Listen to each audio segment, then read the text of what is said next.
Good morning and good afternoon and good evening to you all. And I'm delighted to welcome you all to this dialogue series on behalf of the colleagues of Working Group 2 on Alternatives to Detention, focusing specifically on whole of society approach and government civil society partnerships in implementing alternatives to detention. My name is Carolina Gotardo. I am the Executive Director of the International Detention Coalition. And IDC is a global coalition of more than 400 members across different regions working to end immigration detention and to promote alternatives to detention. And we are one of the colleagues of the ATD working group alongside UNICEF and UNHCR. This working group, Working Group 2, which is formed by a variety of stakeholders, including from civil society organizations from different regions, Recording in progress. has already co-organized 3 global peer learning events to advance community-centered alternatives to detention, in which many of you here today have participated or co-sponsored.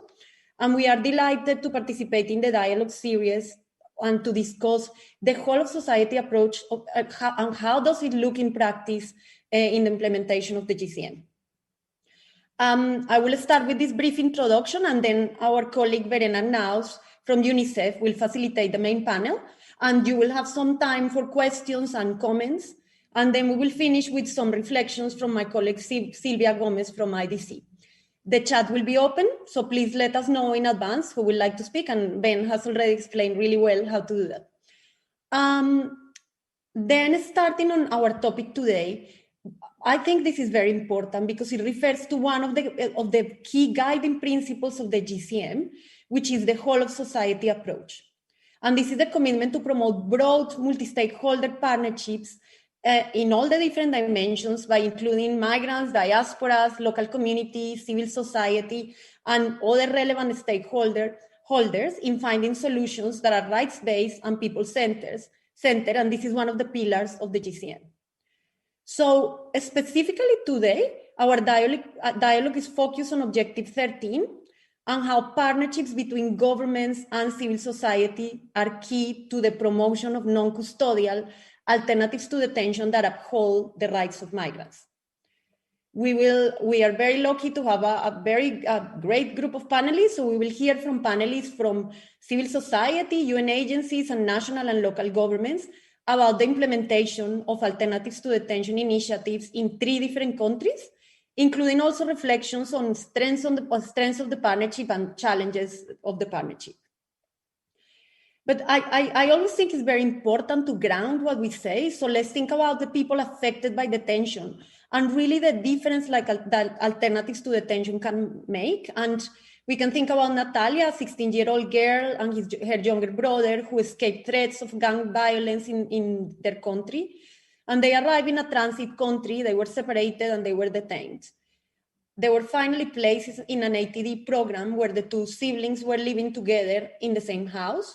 And they were able to access an education program and have their own beds and books, etc. And the nice thing about Natalia's quote showed really what's the benefit of ATD. And she says, it was very different from detention. I felt light again after many months of being in the dark.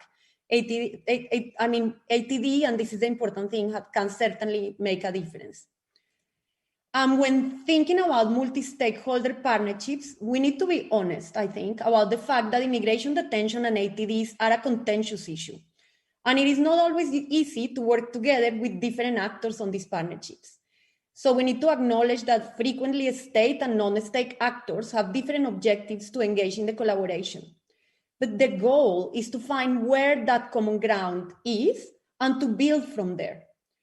And it is always essential to consider that the ultimate aim of partnerships needs to be about finding solutions for people at risk of detention and ensuring that their rights and their well-being are at the core of this partnership. Because we're talking about human lives, and this needs to be always in the forefront of our minds.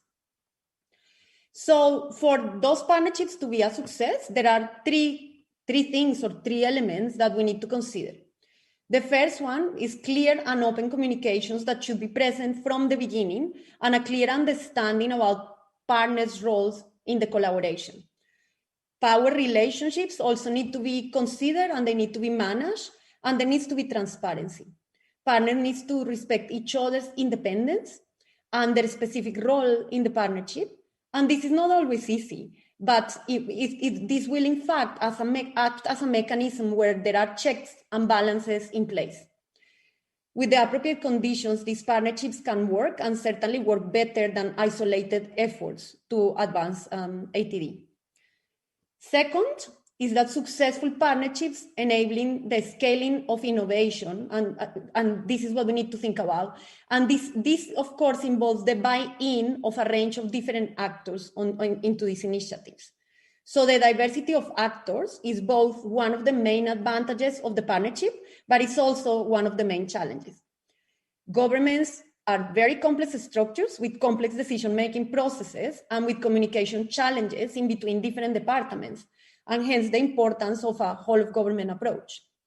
And on the other hand, it is important to acknowledge also that there is not one civil society, and each organization plays a different role in the broader ecosystem of change. Civil society, by definition, is very, very diverse, and this is exactly what makes it more rich and more dynamic. There will be civil society partners willing to work with governments, whereas other civil society will have different roles to play. And this is what adds to the value of civil society to finding innovative and constructive solutions. I don't think we should never forget that civil society, including migrant-led organizations, these are often the actors that are doing the work on the ground, and they are the ones closest to migrants. So this will enrich any sort of partnership and ensure that it has the rights and well-being of migrants at the heart, which is really needs to be at that forefront of our mind. Thirdly, and last but not least, it's essential that partnerships are based on meaningful collaboration and on co-creation of initiatives, including with leaders with lived experience of detention, because these are the people that will be the best place to tell us what the most effective solutions are. Partnerships are, I mean, we need to acknowledge this, they are rarely perfect and they will have many gaps, but they are a much more effective way to advance alternatives to detention and to take active steps to build community solutions that ultimately do not rely on immigration detention and that are focused on people. And taking into consideration these three elements that I just mentioned should allow for quite an honest and open relationship to develop. I would just like to finish my brief remarks by emphasizing that change is context specific and change happens at the local level. So across the world, immigration detention, we know this, the uses vary greatly and they depend on the specific drivers and different contexts in different places. And ATD partnerships need to be tailored to those specific and complex realities so that we can address those unique gaps and opportunities at the local level to ultimately make a difference to migrants' lives, while at the same time influence the system as a whole to reduce immigration detention and to pave the way for migration governance systems that do not use immigration detention. These are my main thoughts, and I'm now very pleased to pass on the floor to my colleague Verena, and we will be very happy to listen from all what the panel, the members of the panel have to tell us about how these partnerships have worked in practice. So Verena, the floor is yours. Thank you so much, Carolina. It's such an easy one to come after you. You've beautifully laid out the context, some of the challenges, but also the purpose of why this event today and why we are so excited to be introducing some of our guest speakers who will, exactly as you suggested, both share positive examples of where governments and civil society have actually come together that are very context specific. But of course, we all want to look at those examples from the viewpoint of what is replicable, maybe in another context. What can we learn? How could that be scaled? Or how could it be sort of taken, but then adapted to another context where a similar approach may work better? And we will also hopefully get some controversy, healthy controversy going between different viewpoints, different country contexts, different regions, so that we can also ourselves look at that big question: how can government, civil society actors work together on ATDs from a range of perspectives? Now, I don't want to say much because you actually, I think, covered the opportunities and the challenges, but maybe just to say one last thing. Why do we do this discussion now? So obviously it's no secret. Many of us are gearing up for the IMRF, and there is a strong need, I think, collectively to really spotlight both the progress and the remaining gaps when it comes to implementation of Objective 13. So we hope that this today is really a contribution that all of us can go back and get sort of, new ideas how we can get our governments, our partners to come to the IMRF with strong and clear messaging and strong and clear examples of how Objective 13 already is being implemented in many contexts, and what more it would take to really accelerate progress in meeting what we all set out to do when we adopted the Global Migration Compact. Now, let me take all of you physically, mentally, virtually to the UK. We're taking a little trip. We're going to be listening to 3 different speakers. All of them have been involved in one very interesting pilot program on ATDs that also has already been evaluated. So it's no longer just, we think it works, so that's why we think it works. We will actually also be hearing about what, from an evaluation point of view, actually worked. And also really look at this as an example of government, civil society, and UN partnership in that sort of whole of society approach. Now, Alison, I would like to bring you on first. Ms. Alison Ray is the Deputy Director of the Immigration Enforcement Unit in the Home Office in the UK. You are already a celebrity speaker in our peer exchanges on alternatives to detention. We know that you will be performing beautifully. So I'm not sure if I still need to introduce you, but obviously there is 20 years of experience that you're bringing to this role. And we've been learning a lot from having listened to you previously. So why don't I just simply give you the floor? I will be, for those of you who know me, a rather ruthless moderator. I will be cutting you off or start making funny faces in about 5 minutes, simply because there is a lot of interesting speakers following Alison. So when you start seeing me shaking my head or picking my nose or doing other things to signal that you should be wrapping up, please take them as a polite nudge, since you are not in the room and I can't kick you under the table or do anything else. Over to you, Alison. Thank you, and I'm blushing with that introduction. Thanks so much. It's lovely to be here again and just to update you, I guess, on kind of with both the pilots actually. So we'll talk about both the UK's ACD pilots, and then we've got Julian Pryor and Andrew Leake, as you say, from UNHCR in the UK. We'll talk specifically about the Action Access, the first pilot in the ACD series. So I think I should say that good afternoon, as it is here from a snowy Manchester. It's quite strange for us at this time of year to be having snow. So yes, I'll give an overview of the pilot series as a whole. Successes from a government perspective and some of the challenges that we face, and I hope that's useful for everybody. So just to sort of set out the aim of the pilots, the 2 pilots. So we were looking to test whether increased collaboration with local community groups could reduce the need for detention and result in better outcomes for the Home Office and for migrants through more effective resolution of their cases, and that was whether that resulted in their integration in the UK or their departure from the UK. So our civil society delivery partner for the Action Access first pilot was Action Foundation. Obviously, I'm going to hear from Julian a bit on that. And the first pilot, following a ministerial steer, was focused on vulnerable women only, and suitable women were referred into the pilot either when they were liable for detention or if they were already in Yarlswood, which is a women-only immigration removal centre. The first women joined the pilot in March 2019, and it operated until the 31st of March last year. And we were able to support 20 women in total during that time.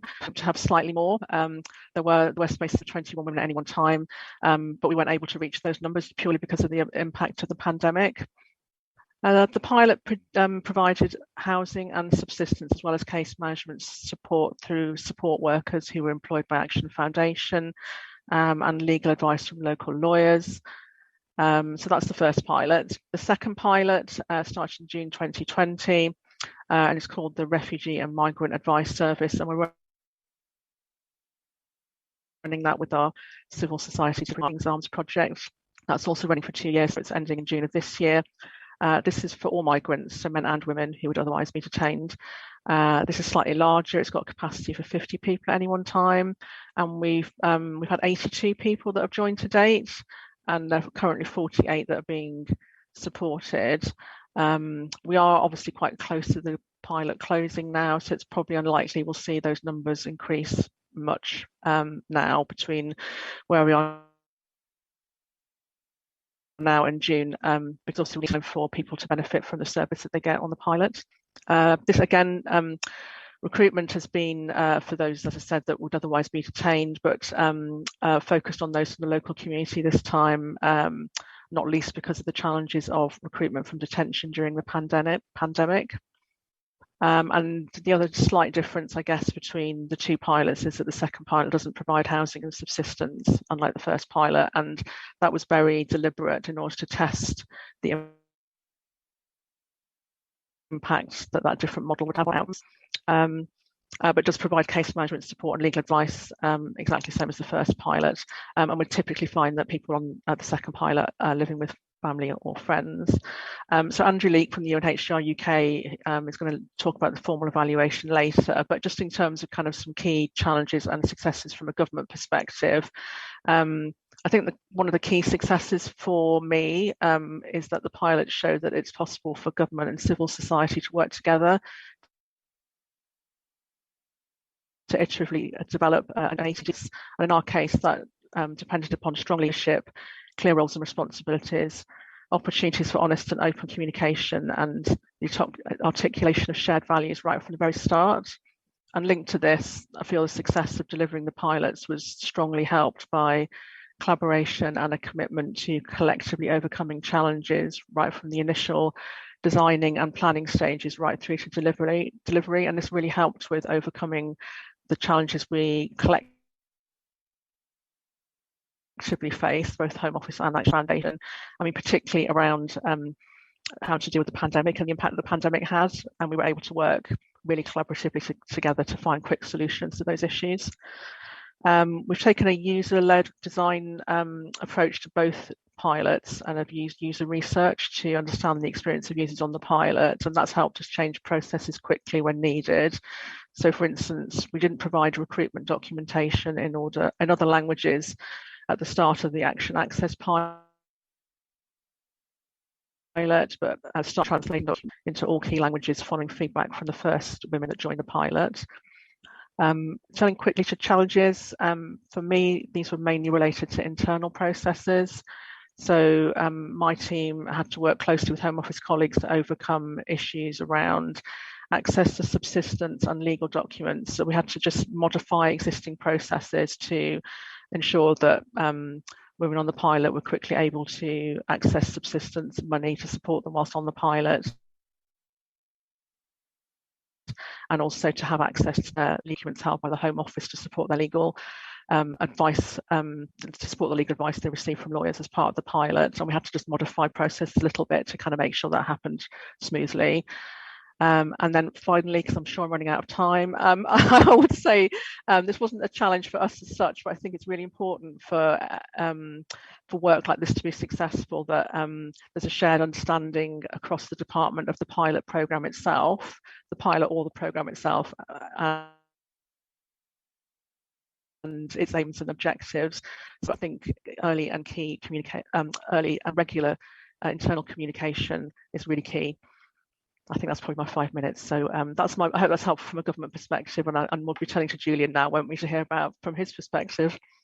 Thank you so much, Alison. And I discovered I have these funny buttons. So colleagues, if you see me put like a face, a crying face, or another sort of funny face or shocked face, that's sort of indicating that your time is running up. So that's maybe better than me doing anything else that is silly.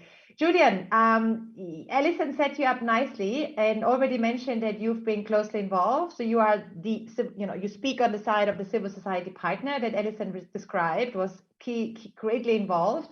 As the CEO of Action Foundation, you were delivering the sort of civil society end of things.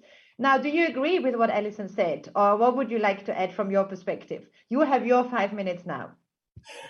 Thank you very much for this opportunity, really, just to put our perspective on what Alison has laid out in terms of the Action Access pilot. Just to say a little bit about the charity that at the time I was leading. Action Foundation has been working with asylum seekers and refugees for about 15 years, mainly around the areas of accommodation for those who would otherwise be homeless at the end of their asylum claim, and a range of other services like English language and sort of welfare advice, etc. So we had a good understanding and experience in working with people at the end of their asylum claim. We've not worked a huge amount with people in detention, although had some experience of working with some of our clients who had been detained. And so when the opportunity through dialogue with UNHCR came up to engage in this pilot, it was really attractive to use some of that experience to try and inform, in our view, a better way of managing the process for people to resolve their cases at the end of their asylum claim.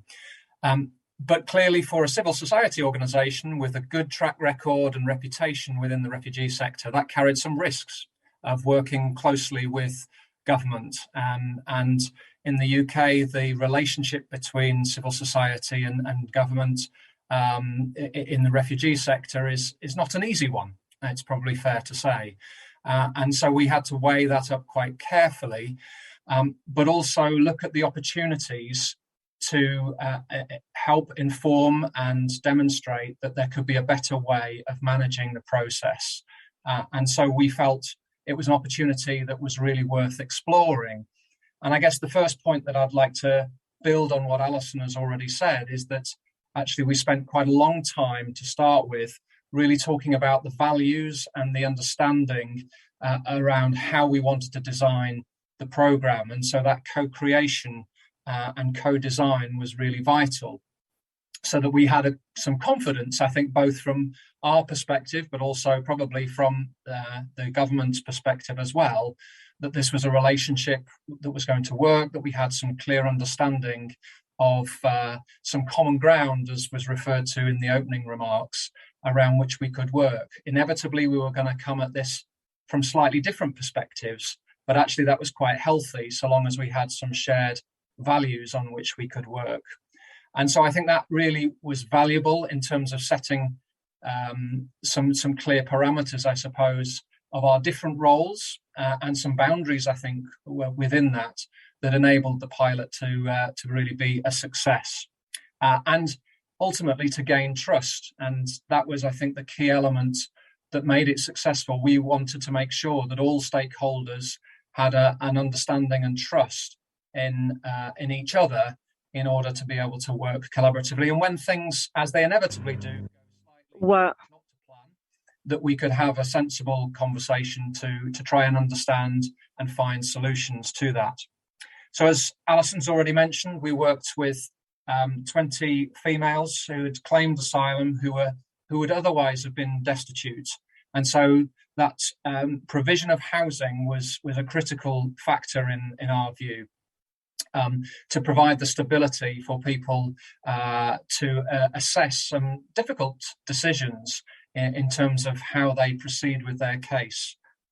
We were very keen to make sure that right from the very beginning of the engagement with people in detention, that they understood that we were an independent organisation. Although we were working closely with government, we were working on their behalf and had their best interests at heart.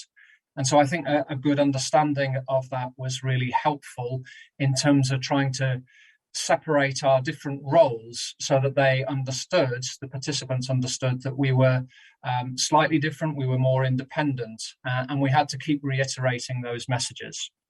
So I think from my perspective, the key learnings were that it is possible to work together and to work collaboratively, and not is it only possible, it's absolutely vital, as has already been referenced.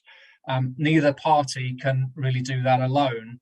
And so to build some trust with government and civil society was absolutely vital. Stable housing and holistic casework support also was vital to enable the participants to understand the different parts of that process, but also access to good quality, holistic legal advice to be able to help them explore what their options are. And I guess finally, for those who weren't able to gain some sort of indefinite leave to remain or status in the UK, trying to help them think through some difficult decisions as to what to do next. And so that independent source of advice and support to help them think through those options in a voluntary and safe space before engaging with, perhaps if some felt it was appropriate, to engage with government about exploring the opportunity to return home. So it was a very positive experience from our perspective, and that I think was as a result of those shared values and trust that have been gained at the outset. Thank you. Thank you so much, Julian. I mean, I picked up particularly and both you and Alison, you highlighted the sort of the trust building component. Literally coming around the table isn't enough. It's actually getting to know each other and sort of feeling that you can understand each other's motives and don't feel like you're putting yourself into some sort of high risk environment. And I think the co-creation, co-design, I've been hearing both from you and Alison as a key feature. The frank and regular exchanges, I think both of you highlighted those as well, that, you know, obviously serve to troubleshoot when things inevitably did sometimes may go wrong or be difficult. And it was also good to hear the sort of, you know, what is the package that is needed, right? One is the trust amongst the partners, but what really is the right package for those going through the ATD program? You know, what services need to be part and parcel of it? That was also good to hear. But Andrew, you have been the one thinking this through in much more detail. You are Senior Protection Associate of UNHCR in the UK. So you sort of were closely linked, but outside, and you looked at this from a fresh eye, of course, bringing in also UNHCR's global experience on alternatives to detention around the world. Now, having been the focal point for immigration detention, torture, trafficking, all of these rather difficult issues, what really made you happy as you did the evaluation, or what made you think as you looked at this program and surprised you? Please share that with us.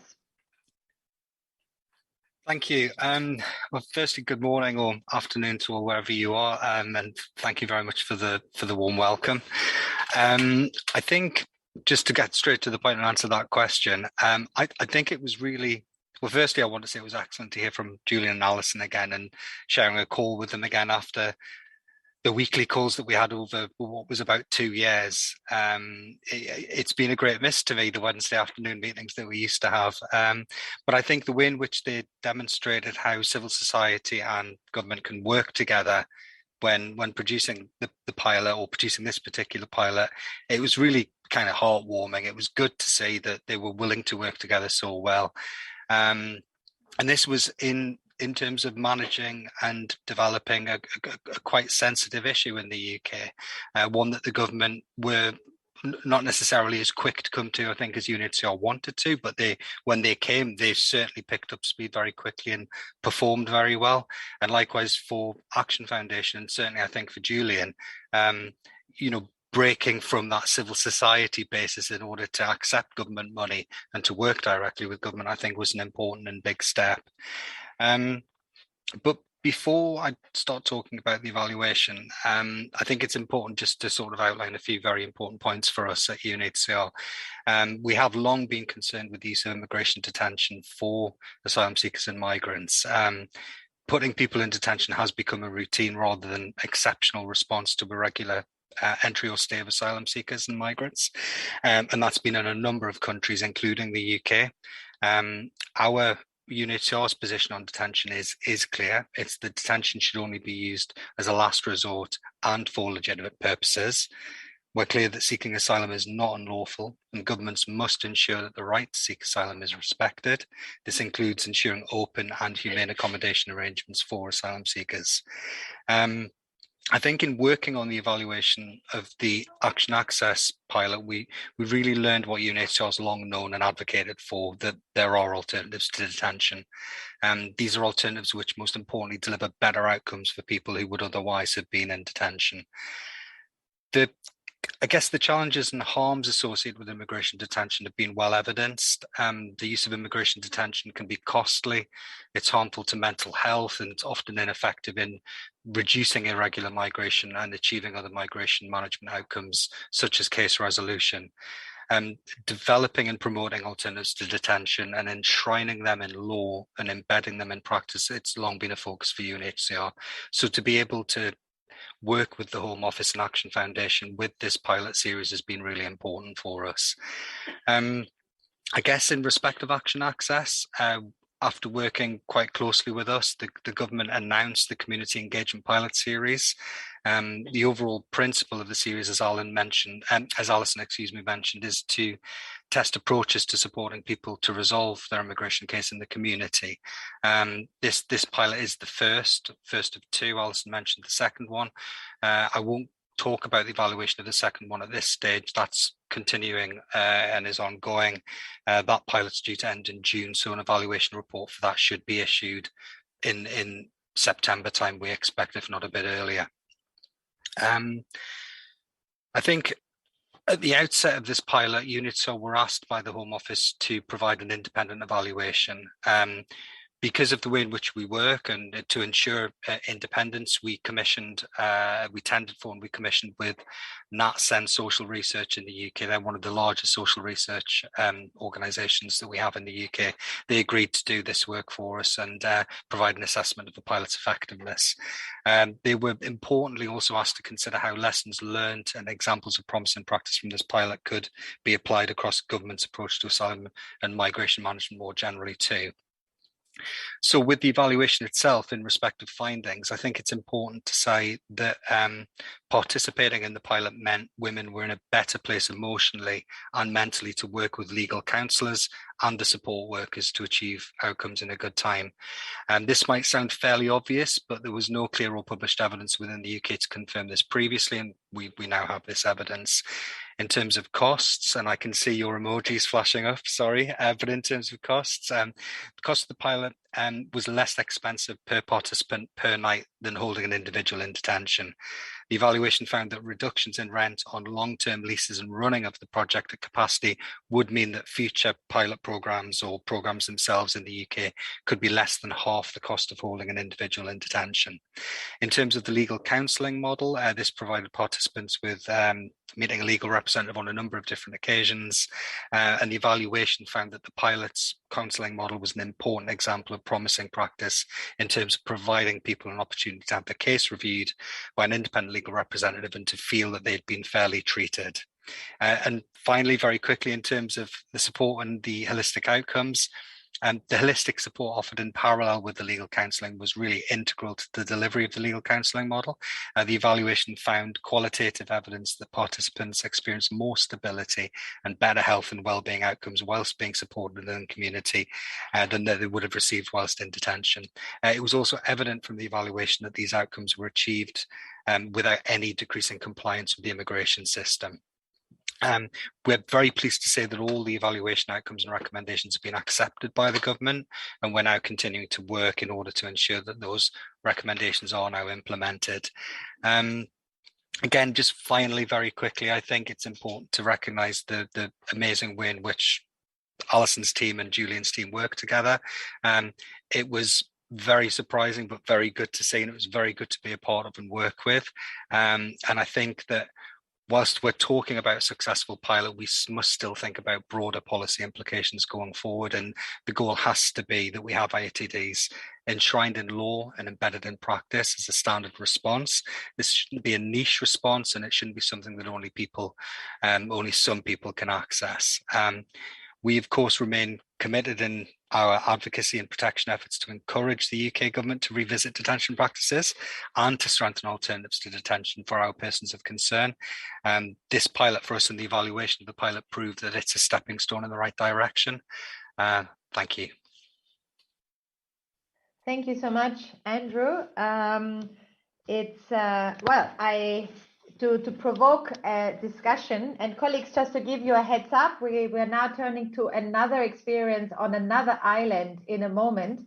But as we are sort of shifting gear geographically, I want everyone who is here with us today, our colleagues, participants, to already get prepared, because after our interventions that will come next on Cyprus, we have a few minutes where we want to hear from you if you have any clarifying questions, or if there are any reflections or other examples from other parts of the world that speak to any of the experiences that we've already heard about. But Andrew, I just want to throw the ball back at you virtually, or back at all of us here. If it's cheaper, if there are better and measurable well-being outcomes for those concerned, and if we can achieve more compliance, it is really mind-boggling that it is still remaining, ATD still remains such a niche intervention in many contexts rather than the default, right? And that's, of course, the big question, how collectively we can accelerate that shift from these very interesting, and as we're just hearing from the UK, and we'll next hear from Cyprus, and then we will hear from the Americas, these very successful interventions and approaches, still often they remain niche. And I think that's the big shift, and we need to use the IMRF coming up to help accelerate to make that shift collectively. So any good ideas are, of course, critically welcome. Now, let me take you, as promised, to a different island in the Mediterranean. I don't think that our next speakers will be having snow, but you may surprise us, George. It is a real pleasure to introduce you. George Thomas is Migration Officer at the Civil Registry and Migration Department of the Government of Cyprus. And you will be here telling us a little bit about a very different partnership, again, involving the government of Cyprus, and in this case, the Cypriot Refugee Council. So over to you, and I am particularly intrigued, and I should tell everyone else as well, that you are actually responsible for the monthly reevaluation of detention orders.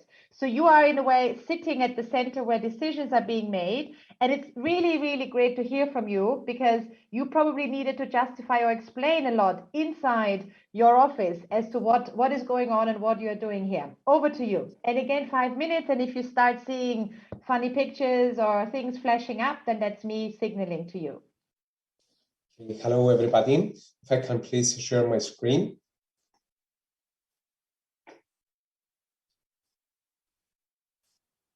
I don't know if you can see. Yes, it's working. The alternatives intention. Good afternoon, everybody from Nicosia, Cyprus. My name is George Thomas. I work as a migration officer for the Civil Registry and Migration Department of the Republic of Cyprus. I would first like to thank you for the opportunity to share some of our experiences on the field of alternatives to intention and the collaboration with the local civil society. In this very short presentation, I'm going to outline the cooperation between the Civil Registry and Migration Department, that's CRMD for short, with the Cyprus Refugee Council, the NGO that we as CRMD formally cooperate with on migration issues. Our cooperation involves mainly exchanging information about cases of irregular migrants who are in an alternative to detention program or people that are held in detention centers. In the former cases, that is irregular migrants who are not in detention, we discuss updates or any recent developments concerning their current situation. For example, that would probably involve if this involves irregular migrants in the process of voluntary repatriation, and the Cyprus Refugee Council helps them prepare for the return. We may ask for any updates, whether we could assist further with their repatriation process, such as with the issuance of travel documents or any other logistic issue that we can help. The second category of people for which we usually collaborate with the Cyprus Refugee Council are irregular migrants who have been detained, and the CRMD is considering their release and enforce alternatives to detention. In such cases, we may contact the Cyprus Refugee Council, provide some basic information to them, and asking them to consider the possibility of admitting them into a case management program. And in the case of that, the final decision on behalf of the CRMD is to release them and implement alternatives to detention. And Cyprus Refugee Council agrees to provide case management services. Then we proceed with further discussions until a case resolution for these people takes place. We also exchange information about humanitarian issues concerning migrants in detention, such as the existence of a family with underage children or any other information that the CRMD should be aware of. The main target of the collaboration between us and the Cyprus Refugee Council is, of course, reaching a successful case resolutions. And two examples that show how the cooperation with the Cyprus Refugee Council resulted in a positive case resolution or is currently heading towards a positive outcome worth mentioning are the following. Case number one, this is a male from Congo. He attempted to travel with fake documents to France and was apprehended at the airport and detained. He did not inform the Cypriot authorities of the fact that his wife and children were recognized refugees living legally in France. Eventually, in one of his talks with the Cyprus Refugee Council, he informed them. They contacted us, telling us that there is a family probably in France. We helped him initiate the procedures for family reunification. We implemented alternatives to detention, and he was eventually reunited with his family in France. And the second case worth mentioning is that a man from Nigeria, he was staying irregularly in the Republic for 10 years, was eventually apprehended. In this case as well, he did not inform us about the fact that he had two children living in Cyprus. One of them was 3 months old, and he also had a wife who had serious health issues. The Cyprus Refugee Council informed us officially, and we enforced alternatives to detention in order to keep the family united until their case would be resolved. In general, as CRMD, we believe that engaging in collaborations and establishing strong relations with NGOs contributes to our common cause, which is, of course, the successful case resolutions. This is our main target, and we see that through collaborations with civil society, we have high rates of success. Thank you very much for this, for your attention, for this very brief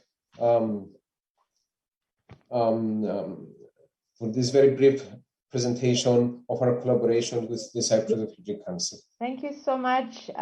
This has been really interesting, and I think while there were many common themes, and I think particularly the regularity of exchange and information and the back and forth that obviously only works if there is trust and a mutual and fluid and easy way of communication between the government and the civil society partner. It was good to also be reminded about some of the cases that actually did then benefit from the program, which if you just imagine if they hadn't been able to benefit from the program, how that would not have just been, for those individuals terrible, but also, what a waste of resources and efforts on the government side, right? This was a much better solution for everyone.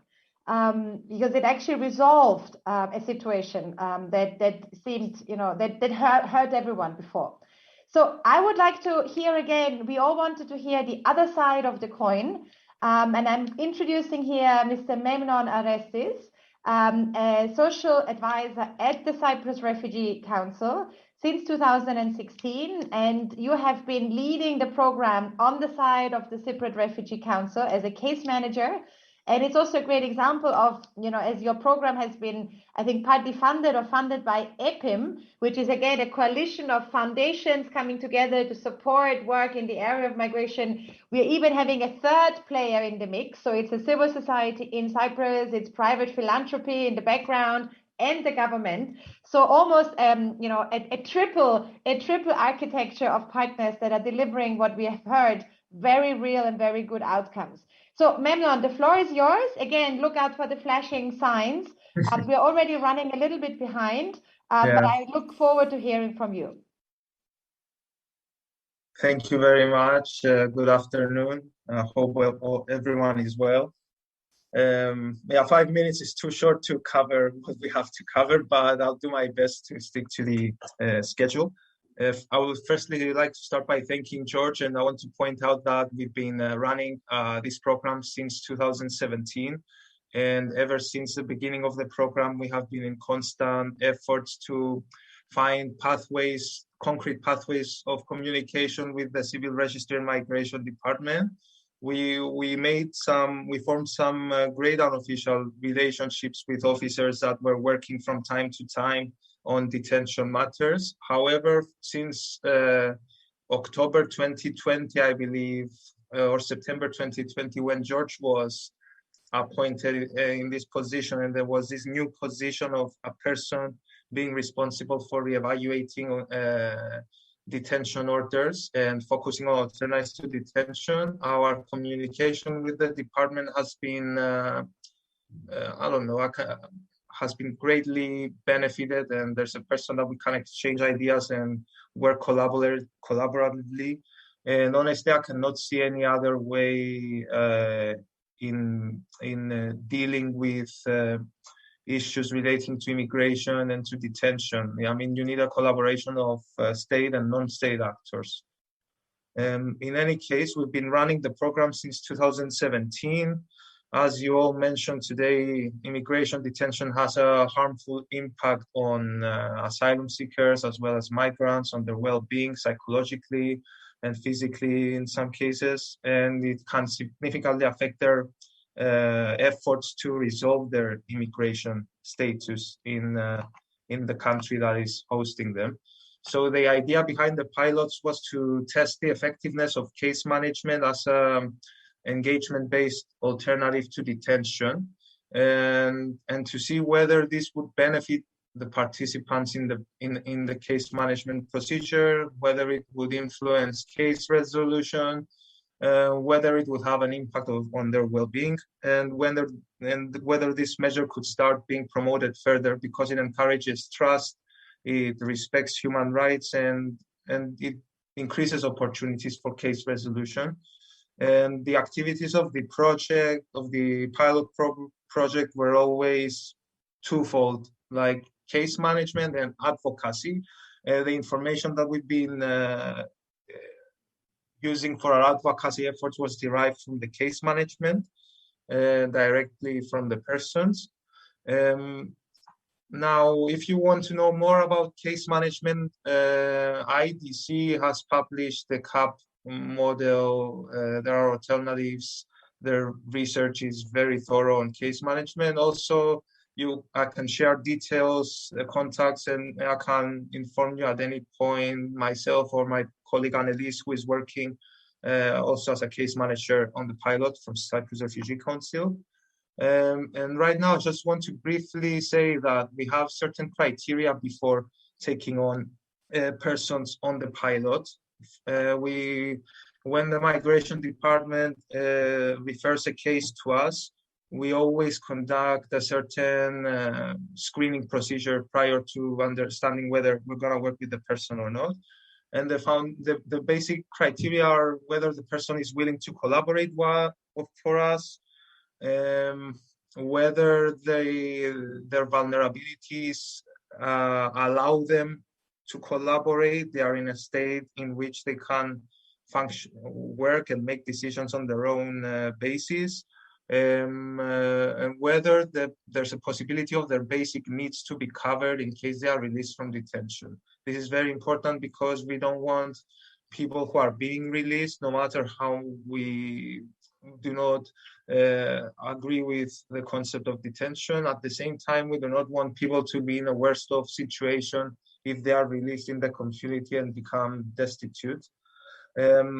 Since 2017, we have provided case management to 121 individuals, and we have screened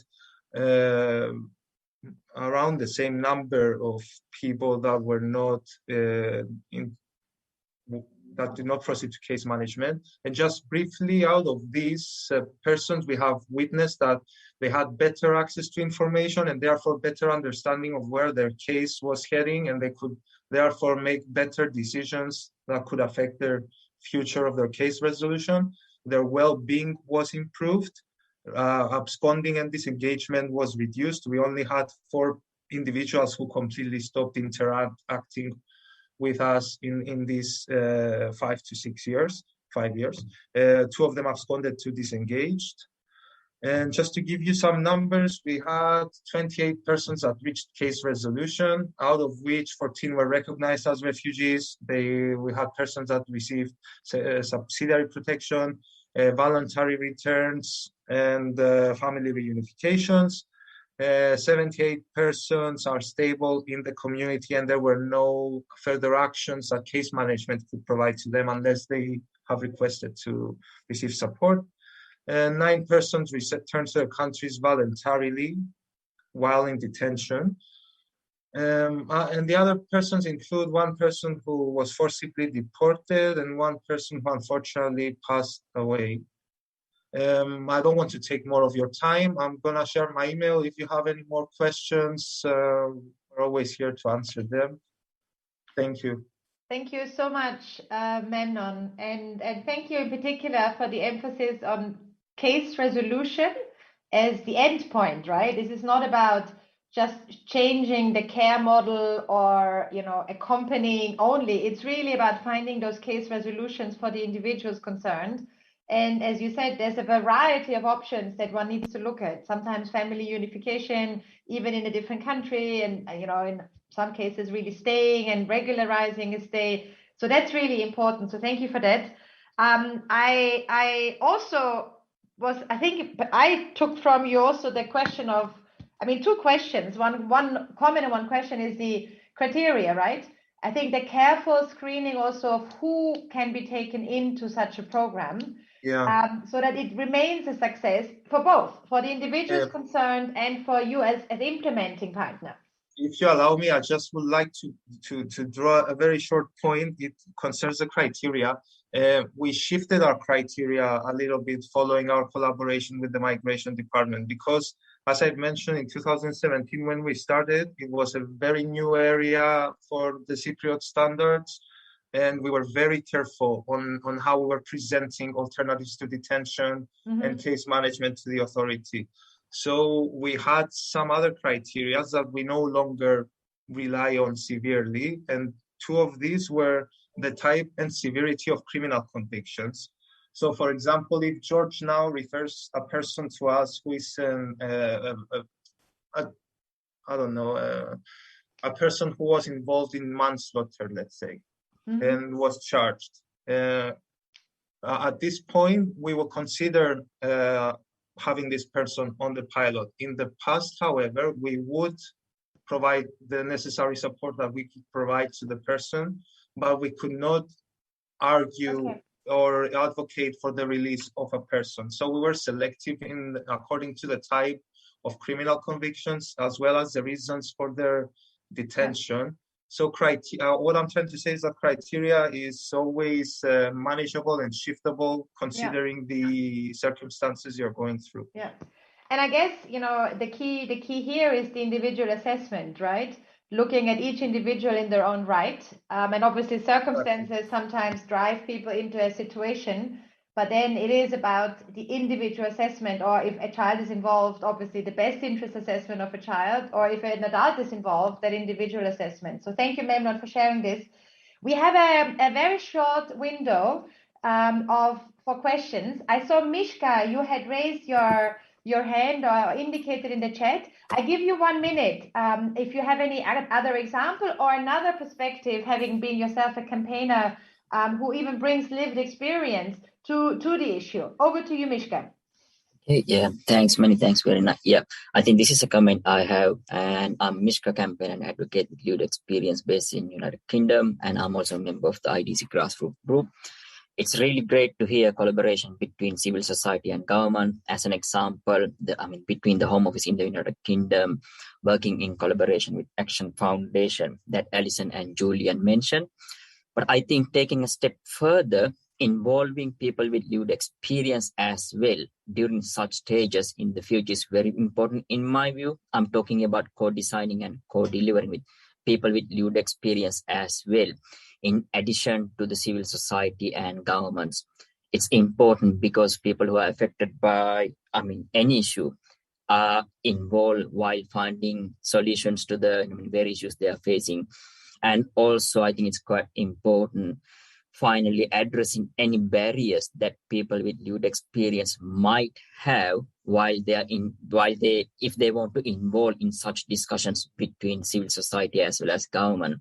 And I think this is a very important step to consider in the future. Carolina mentioned about this brilliantly, but I thought I will mention that as well, where my lived experience helped. Thank you. Thank you so much, Mishka. That's, it's always good to say it more than once, how important it is to listen and learn from those who go through the programs.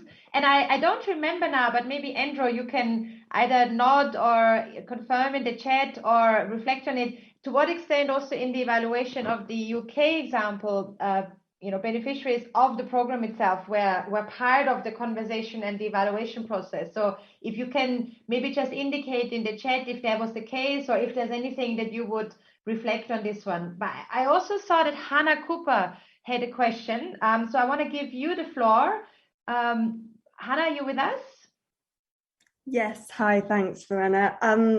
So I've just got a very quick question, probably relevant for all the panelists, but I suppose I would be interested to hear from maybe one government representative and one civil society representative. And I suppose just when it comes to what you were saying at the beginning about the sort of replicability of some of these partnerships, I would wonder what would be the specific advice that you might give to other governments or civil society organizations looking to set up effective partnerships with each other on ATD.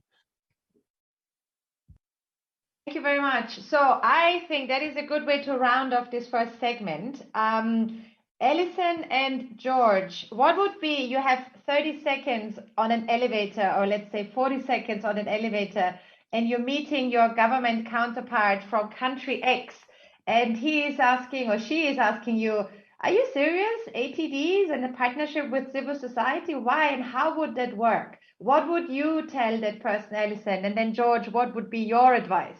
How to get it started or how to make it a success? Over to you, Alison. I think talking, communication, setting some, we talked a lot about shared values, both Julie and I think that's just so important. I think you've just got to have those conversations right from the very start. I guess kind of agree to disagree on some things, but kind of accept that, you will come together on hopefully on the majority of things that you're trying to work on, and understand what you're trying to achieve and what the values are for both of you. So I think speaking, communication, and just keeping that really regular all the way through is really, really important.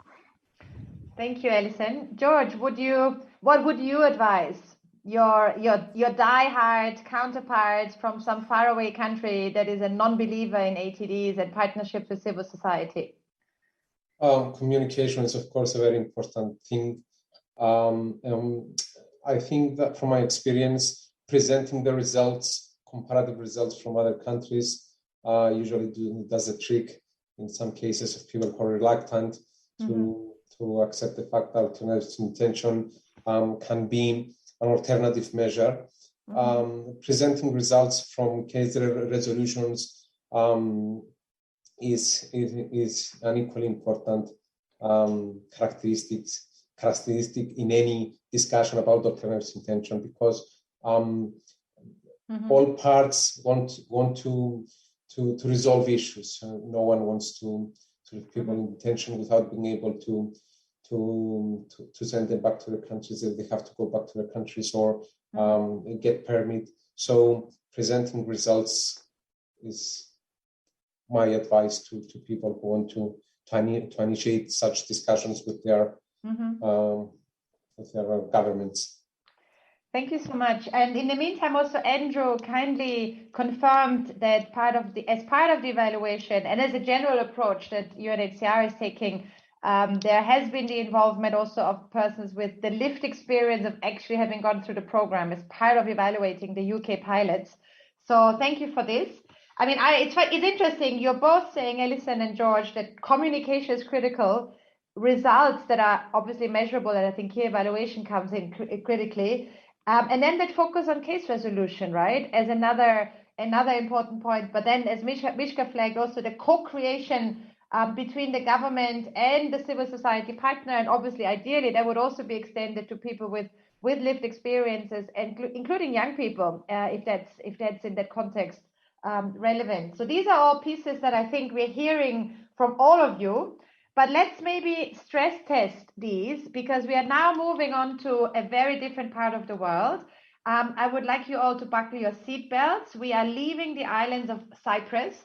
We are now moving over to the Americas. Again, I guess no snow, a bit of sun, and good food, but also some really interesting examples of partnerships. And this time, what we wanted to focus on is not just national government level partnerships with a civil society partner, but also the local level, where local authorities at the sub-national level are playing a critical role and partner with local civil society organizations in designing, delivering, and advocating for alternatives to detention.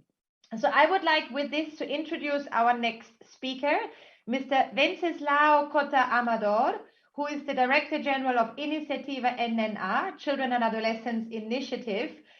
You are, as Director of the Iniciativa Niñas, Niños y Adolescentes, and I'm sorry for my pronunciation, you are sort of representing an NGO's perspective, but also, of course, really local authority has been the key partner here, local child protection authorities. How does that mix work at a subnational level? Is what we have heard at the national level, does that also apply when you're working at a local level, or other unique things that are different?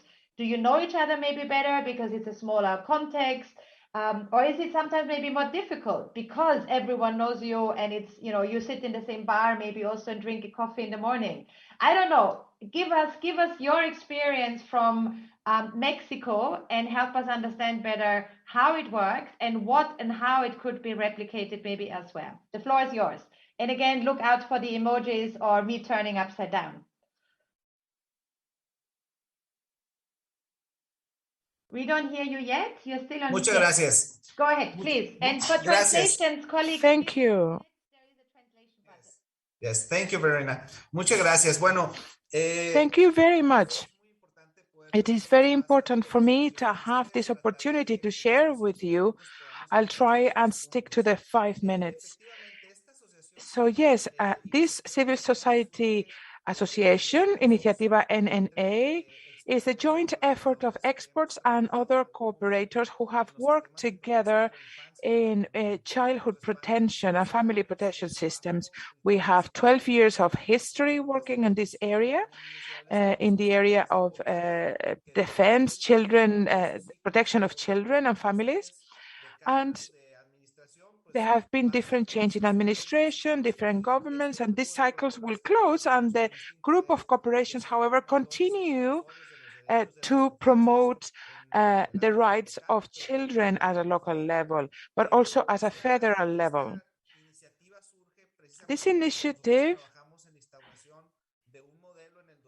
started in due to the fact that we started in 2018 work in an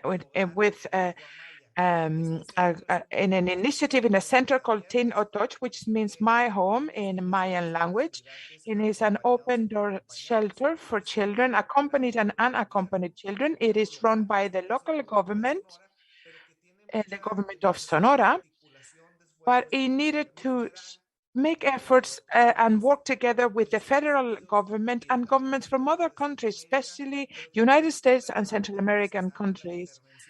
So international organizations' intervention and local organization intervention was also necessary in order to guarantee the participation of children, exercise their right to their voice being heard, their opinion, and that's how we came upon many challenges. As those people who work here become more professional, we will guarantee a better participation of children in these processes. There have been interviews by psychologists and psychiatrist teams with children. These interviews will take place in migration detention centers, but now they take place in this center run by the government. But the information that we collect from these meetings with children has allowed for the reduction of time for family reunification for families who are in the United States or whether they be in the Central European countries. And also we have resolved situations linked to mental health issues. Some children suffer and considered are victims of children trafficking, and the effort between the social civil society and ourselves is necessary. That's why we have set up this association, because of the need to cooperate.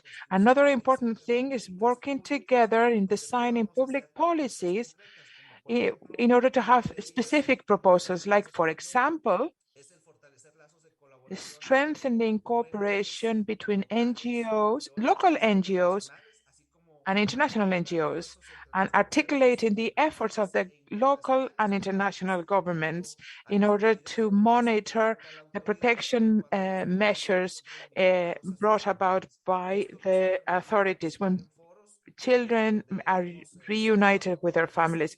So we have worked together, participate in different forums with UNICEF, with IDC, and the idea is to prevent and avoid the vulnerability of children and adolescents. Another area in which we work and which we see an opportunity, a great opportunity to improve there, is the foster families. Foster families, it is already established in different states of Mexico, especially in Sonora. We have the experience of about 30 children who have been fostered, temporarily fostered, and welcomed into families. And we want to promote and amplify these programs. And to conclude, we are convinced that as a civil society organization, we can join efforts for accessing tools and working together with different organizations. There are programs in Mexico where civil society participate very well. So we can use those tools from the UN, and we continue to cooperate. And we are really, really grateful that you gave us the opportunity to share this experience with you. Thank you so much, Wenceslao. Muchas gracias. And thank you also for bringing up the importance of foster care as an important component of an alternative to detention ecosystem, right? Because when we do want to make any form of detention really the absolute last option, we need to have foster care opportunities at scale, especially for children and unaccompanied children. If they don't exist, it gets very, very tricky. And we're seeing this again now in some contexts where we're trying to scale up rapid foster care for unaccompanied children arriving in the United States, or Ukrainian children now arriving in Poland and elsewhere. It always, boils down, do we have the system that can expand and can retract again, depending on needs as they grow and change? But I want to now turn the floor to Mr. Pablo Loredo Oyervides to hear from the local government's perspective. And again, please feel free to disagree with our colleague on the perspective of how the cooperation between a civil society partner and the local government has worked and should work. You are an attorney, a human rights defender. You've been in the business for more than 20 years, but also you have been the child protection prosecutor in San Luis Potosi in Mexico.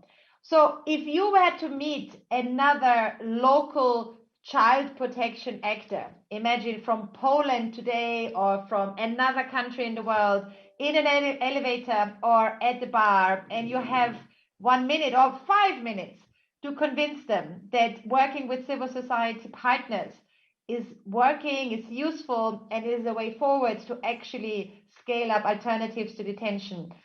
What would your experience from Mexico bring to this conversation, and what would you be saying? The floor is yours. Muchas gracias. Thank you very much. I would really use up those 5 minutes as I'm going to do today. And I agree totally with what my former colleague and friend Wesselo said. Civil society participation is fundamental in order to push forward great programs as regards the protection of children and adolescents, specifically as regards protecting their rights. Governments must change. That's my main advice. We must change our vision as regards civil society. We have to consider civil society as allies, because with the correct strategy, we can cooperate, we can improve the lacking that some institutions have. So from a government point of view, the vision we have sometimes about the childhood problems and migrant children can be a very limited vision, very limited perspective. We might see the tree, but not the forest of the problems related to that issue.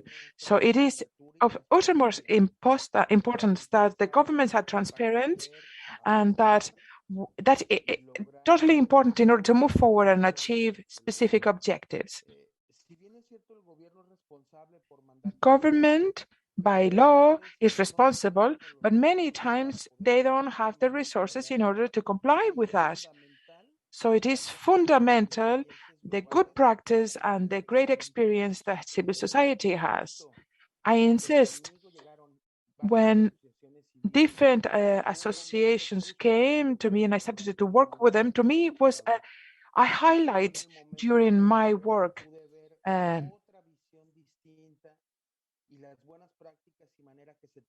as attorney, as prosecutor, because I could see a different way of working as regards resolving the very serious problem we have in Mexico. Within the Republic, I think it's easier to move forward at a local level as regards specific changes. As it happened in my state of Potosí, when we arrived there as a prosecutor, we had nothing as regards migrant children. And during the 4 years of my that I was in office, we managed to have a specialized system to look after migrant children. We had a multidisciplinary team to work on this. We designed an interview format with a child and its center. We set up an open door system for shelters. We set up plans for restituting the rights for all the migrant children. We brought up about the first protection measures, which had a positive effect in other states as well, in Mexico even when the federal prosecutor had to do it, we did it at a local level. We did their job for them. We set up a specialized care system for shelters that welcome migrant children. And one of the most important things was working together with civil society shelters and with organizations. We link them to these shelters and we link them with organizations that could provide them with funding. This funding was to improve those shelters.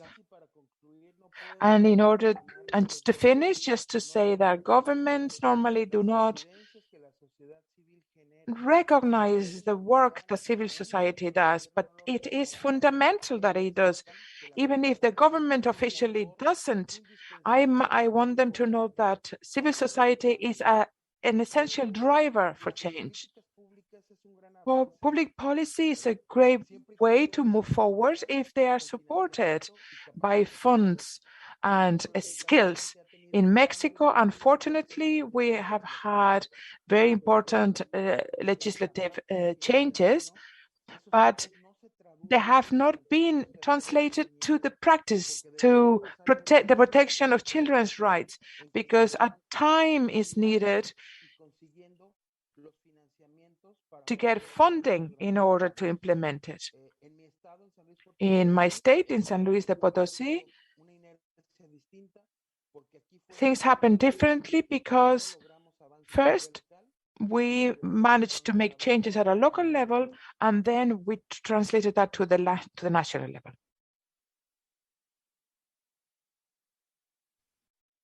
Thank you so much for sharing your perspective and the example of of San Luis Potosí. I hope I pronounced Muchas it gracias correctly. por el ejemplo de San Luis de Potosí.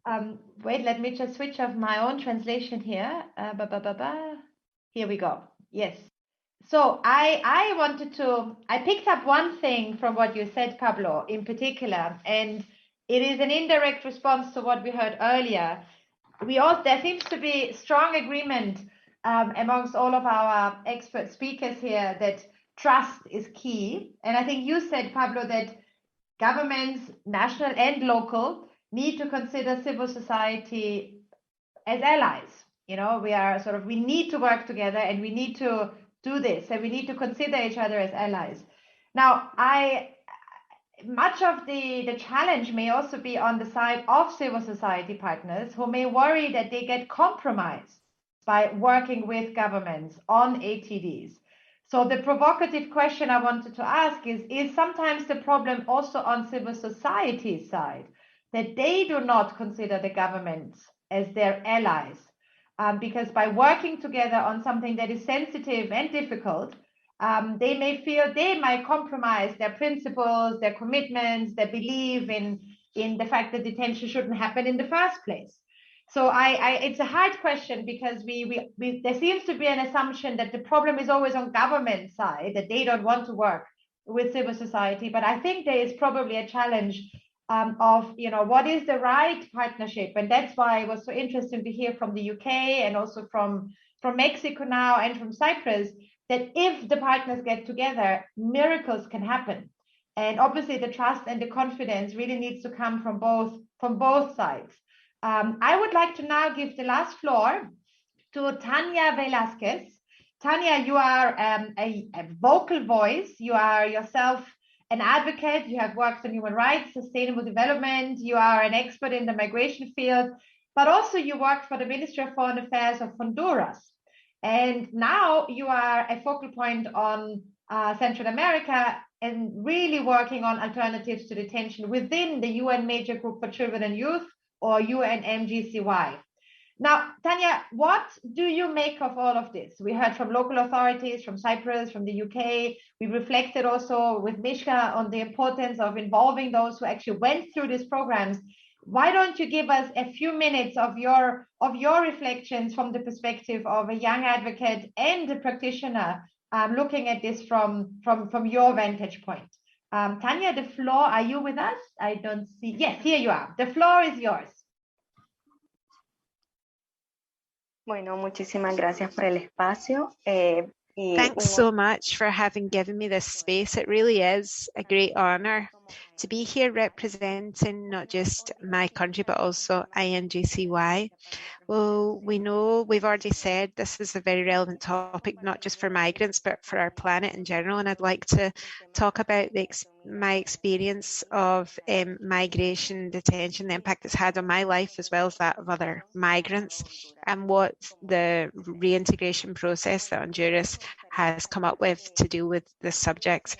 First, I'd like to say that, you know, the migration topic, the positives of alternatives to detention have been great. All the really valuable points we're talking about, but health-wise, this has been tough for migrants. You know, in the middle of a pandemic, the governments, as we said before, in my country was able to really learn about the day-to-day life of a migrant that's been returned after having been detained.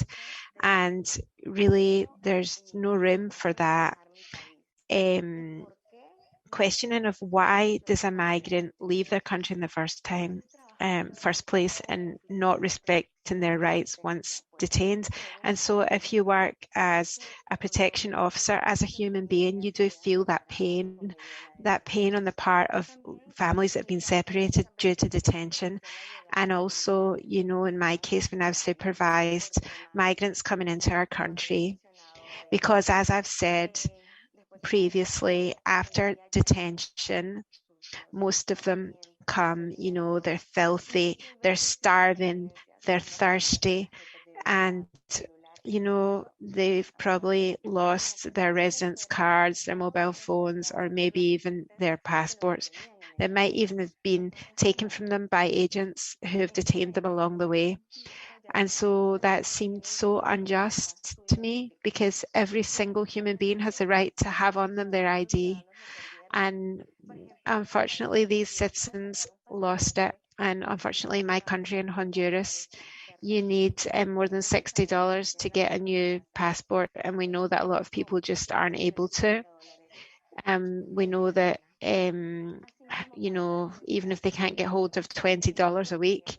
So we're trying to protect the health of migrants. And we know that the current situation that we're dealing with is the worldwide pandemic. We all know about that.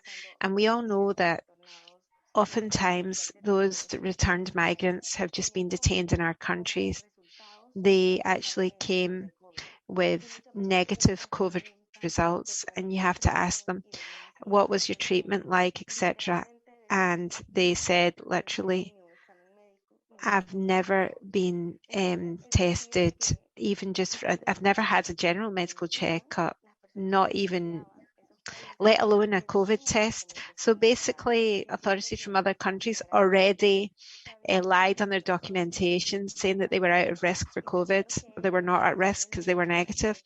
And so we know that they're all together in these spaces for detention, and these false negative results actually put their lives at danger. And there were also several cases in which we can say that there were children, you know, we've spoken about the topic of children quite a lot today, children who were sent on alone without their parents because they weren't on the same flights when they were sent home, and because of the logistics involved, those parents might be coming on flights the same day or even the next week or the week after. So what happened with those minors? Well, they were left under the state's control, and we're talking about 5-year-olds, 8-year-olds without their parents, and their parents wouldn't be able to rescue them from that situation because they had no recourse to be able to do so whatsoever. And so just to round off my intervention, I just wanted to mention a pretty hard-hitting example, at least for me, and that was how a young woman, 26 years old, and her friend decided to leave the country, and they decided to take on a migratory route, looking for a better future. So the friend of this 26-year-old woman said that she was a normal 26-year-old. She was working, she was studying in the university, but while she was looking for these opportunities, she was arrested in El Paso in Texas. They didn't see each other for 6 months when she went missing, but she'd actually gone crazy because she was kept in solitary confinement for 6 months. This is a 26 university student, wasn't able to even identify herself to her friend. So her life was basically put into limbo at that point. And so we have to draw some human rights reflections from that, and the importance of mental health for immigrants as well. And so there's other issues that I would like to have dwelled on, but obviously for time constraints I'm not going to do it. But obviously we can see the sheer pain and anguish that that detention has caused those people, and how it's been imprinted on their brains and on their memories. We can see that you know, some of these were in the waiting room, but in Honduras, when I worked in the government role, we were working on how to actually deal with the question of how these returned migrants would be able to integrate into society. And I personally undertook a project together with another government body called Emprende. And so basically we could see that we are just fine-tuning it, but it was basically to teach or to get returned migrants to set up their own businesses, their own SMEs, and so as to not look for those dangerous migratory channels. But even then, it's still really hard to basically come back into society. You know that a soldier that goes to war never comes back the same person.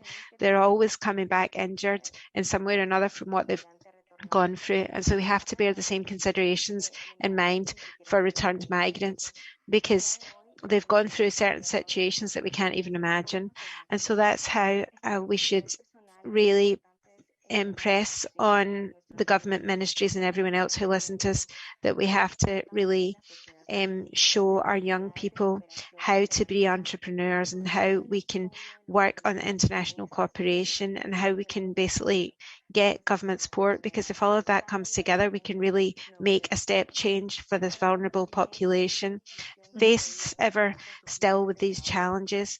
And so we have these working groups, and we know that there's different migrant organisations and groups, and we know that we have to take all of these types of decisions centred on migrants themselves, because in the face of all of these processes, there are always more humanitarian alternatives that obviously broach the subject of human rights, and together we have to work for better public policies so as to better these migratory policies, giving migrants more spaces. And I plead with the governments, please, please, please support us. Please get these reception programs off the ground, these humanitarian options. Please opt to support mental health support for returnees, and speak to the civil society and the migrant diaspora. And I would like to just reiterate, and I know that I've gone over time, apologies for that, but please let us be conscious of that. Let us work on fighting for this change for our migrants. Thank you very much. Thank you so much, Tanya. And thank you also for bringing in the important dimension of health, including mental health, and how that is such a critical component of any response that is happening at any step of the way, including in terms of reintegration support. I saw that Jose from the Permanent Mission of Mexico wanted to come in briefly. If you still would like to speak, I'm happy to give you the floor for a brief reflection, and then we are about to close. And I thank our translators. They have agreed to stay with us for a few more minutes so that we can listen to Jose, and then we can listen to the closing. The floor is yours. Thank you very much indeed, Verena. And I would like just briefly to also thanking Carolina for her introductory remarks. I'll switch to Spanish. I try to be brief.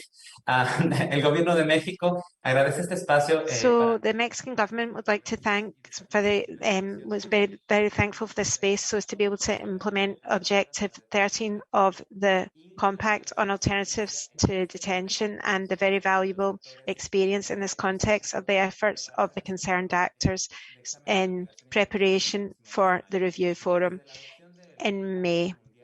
As regards the review of the Global Compact, Mexico's made great strides in terms of its migratory processes, migrant children, and working with social actors. And I'd like to mention 4 aspects thereof, 4 progresses that we've been able to accomplish in the past years. In terms of legislative frameworks, in November 2020, we came up with new legislation for refugees that were aligned with international standards and human rights standards.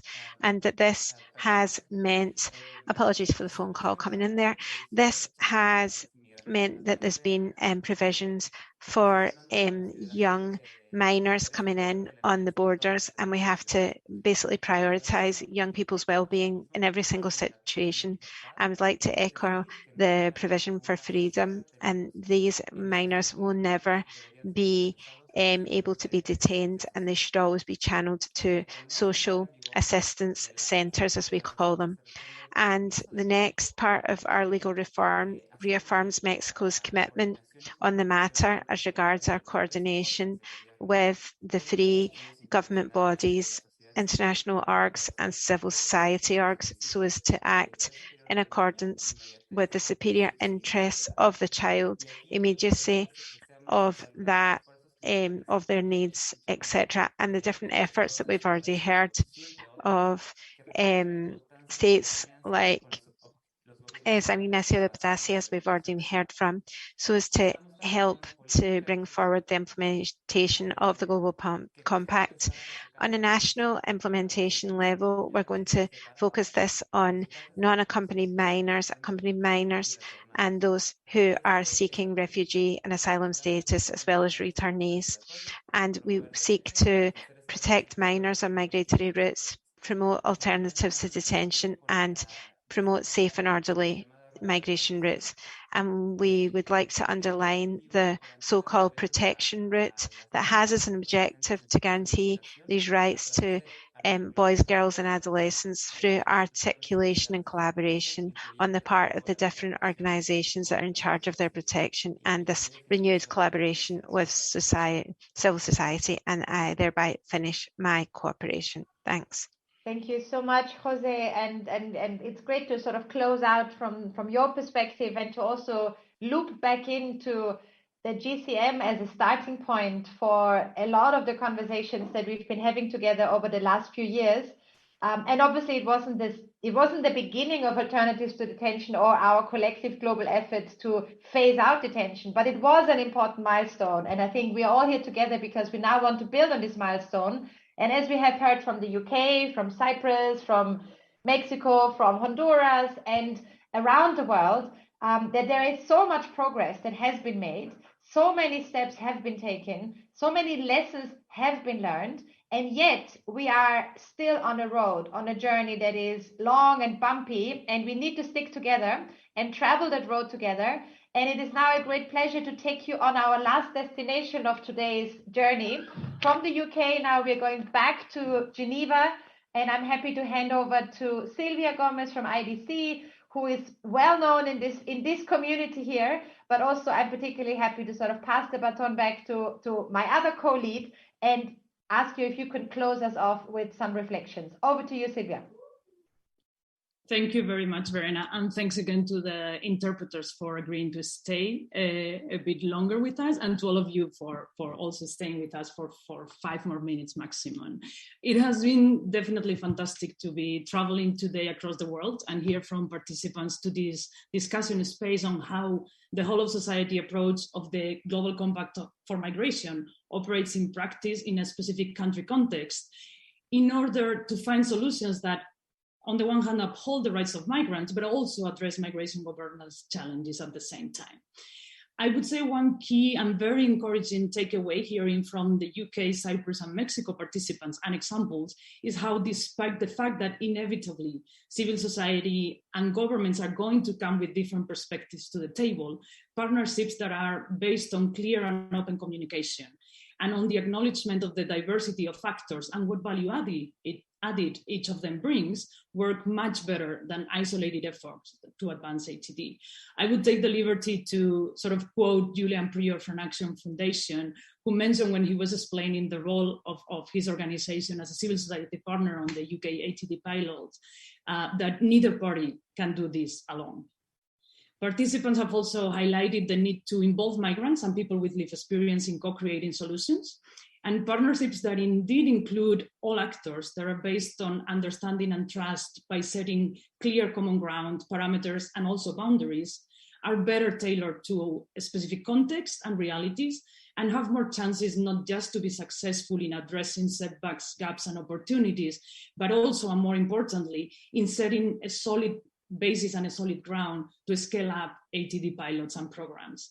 And let me just reflect at this point as a way to start closing up our conversation in the few minutes that we have left on how many of these key takeaways and elements that participants today have been touching upon throughout all their interventions are actually reflected throughout the Global Compact on Migration. So we are talking about whole of society, about inclusion of all actors, also about whole of government approaches, collaboration, international cooperation and collaboration towards addressing challenges and advancing progress, peer learning, community-based solutions.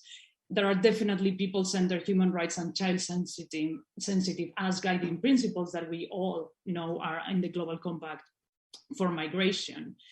The question would be for all of us when leaving this sort of virtual room is that after this discussion, and while we are preparing for the upcoming IMRF, and not just thinking about the IMRF itself, but about what is after the IMRF and what we can build or create at the IMRF, that would be the basis for continuing progressing on implementing Objective 13, to really, again, like ask ourselves, how can we use the space provided during the IMRF and the GCM framework overall to further enhance the whole of society approach in the context of implementation of Objective 13? Is this about writing pledges on implementation of Objective 13 with whole of society approaches, pledges that could include the examples that we have been hearing about today, but many other examples that are out there? Could this be about making sure through our contributions to the Progress Declaration that Objective 13 and the whole of society approach in implementing alternatives to detention and in ending child immigration detention are clearly included in the Progress Declaration, so that could be a basis to continue working together in the years to come and in preparing for the next sort of review and while going forward? So really just encouraging all of us, and definitely us from the working group side, we are asking ourselves all these questions on how to support the process, how to use the IMRF, and to maximize the efforts that we are all taking. So let me close by thanking all of you participating in today's discussions.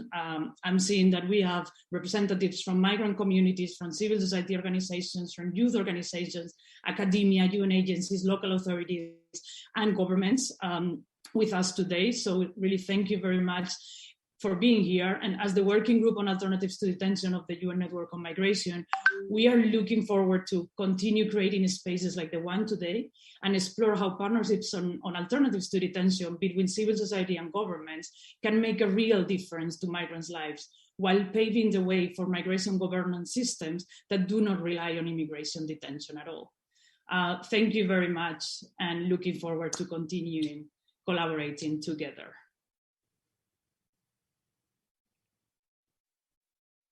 Thank you all. Recording stopped.